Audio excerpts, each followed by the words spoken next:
નદીનું રૌદ્ર સ્વરૂપ જોવા મળ્યું છે। ન્યૂઝ 18 ગુજરાતી પર નદીના અવકાશી દ્રશ્યો।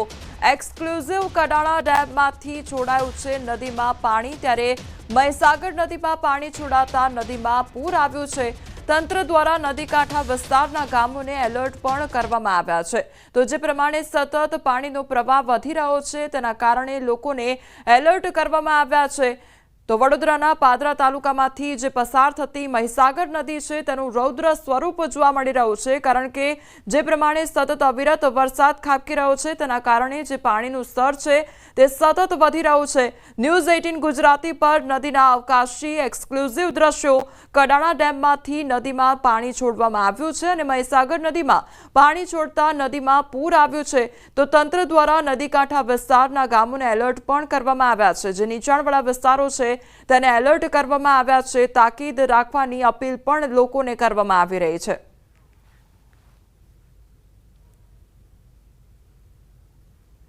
વડોદરામાં મહીસાગર નદીમાં કડાણા અને પાનમ ડેમમાંથી લાખો ક્યુસેક પાણી છોડવામાં આવ્યું છે।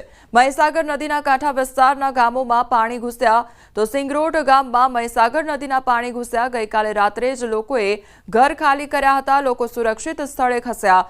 ગામમાં આવેલ મંદિર મહીસાગર નદીના પાણીમાં ડૂબ્યું હોવાની ઘટના સામે આવી છે।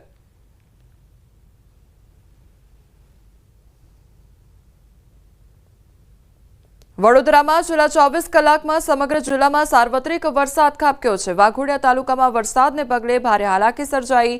વાઘોડિયામાં અનેક નીચાણવાળા વિસ્તારોમાં વરસાદી પાણી ભરાઈ ગયા છે। ગોગલિયાપુરાના જલારામ નગરના વિસ્તાર વાઘોડિયાની નગરીમાં વરસાદી પાણી મકાનોમાં ફરી વળ્યા છે। મકાનોમાં વરસાદી પાણી ભરાતા ઘર સામાનને ભારે નુકસાન થયું છે। ધીરજ ચોકડી, જય અંબે 4 રસ્તા સહિત અનેક વિસ્તારમાં રોડ રસ્તા પર વરસાદી પાણી ભરાયા છે। ઉપરવાસમાં વરસેલ વરસાદને લઈને વાઘોડિયામાં વરસાદી પાણીની અસર વર્તાઈ છે।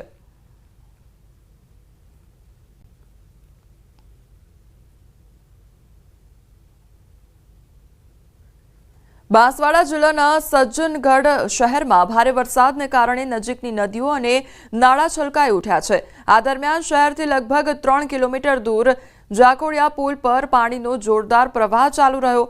તેમ છતાં વીજળી વિભાગમાં કામ કરતા એક કારકુને તેના સંબંધી સાથે કારમાં પુલ પાર કરવાનો પ્રયાસ કર્યો। ભારે પ્રવાહ વચ્ચે કાર પાણીમાં પ્રવેશતાની સાથે જ તેનું સંતુલન ગુમાવી દીધું અને વહેવા લાગી અને પિતા અને પુત્ર બંને કારમાં ફસાયેલા રહ્યા।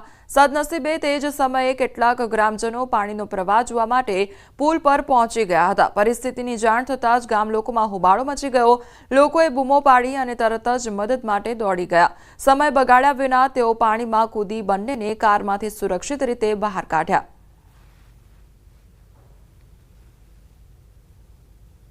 ઉજ્જૈનમાં મુશળધાર વરસાદને કારણે પરિસ્થિતિ વધુ વણસી ગઈ છે। એસડીઆરએફની ટીમે શાળામાંથી 6 શિક્ષકો અને રણજીત હનુમાનના 7 લોકોને સુરક્ષિત રીતે બચાવ્યા છે। ઉજ્જૈનમાં ભારે વરસાદને કારણે શહેર અને આસપાસના વિસ્તારોમાં જનજીવન ખોરવાઈ ગયું છે। રામઘાટ સહિત ઘણા નીચાણવાળા વિસ્તારો સંપૂર્ણપણે પાણીમાં ડૂબી ગયા હતા।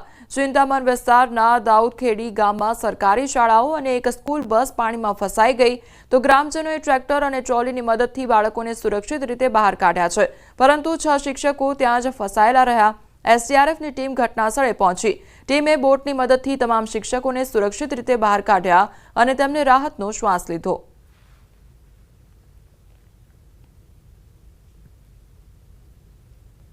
ઉત્તરાખંડમાં વરસાદ અટકવાનું નામ નથી લઈ રહ્યો, જેના કારણે મેદાની વિસ્તારોમાં ગંગાનું જળસ્તર દિવસે ને દિવસે વધી રહ્યું છે। ત્રિવેણી ઘાટમાં આરતી સ્થળ ઘણા દિવસોથી ગંગાના પાણીમાં ડૂબી ગયું છે। ટિહરી, કોટેશ્વર અને શ્રીનગર ડેમમાંથી પાણી છોડવામાં આવી રહ્યું છે, જેના કારણે ગંગાનું જળસ્તર ગમે ત્યારે વધી શકે છે। લોકોને સતત સાવધાની રાખવાની અપીલ કરવામાં આવી રહી છે।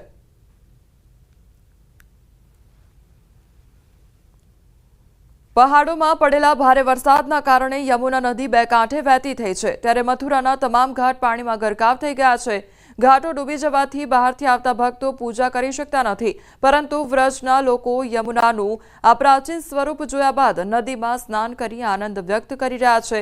ન્યૂઝ 18 સાથે વાત કરતા વ્રજની મહિલાઓએ ખુશી વ્યક્ત કરી ભજન ગાઈને યમુનાના પાણીને વધાવી લીધું।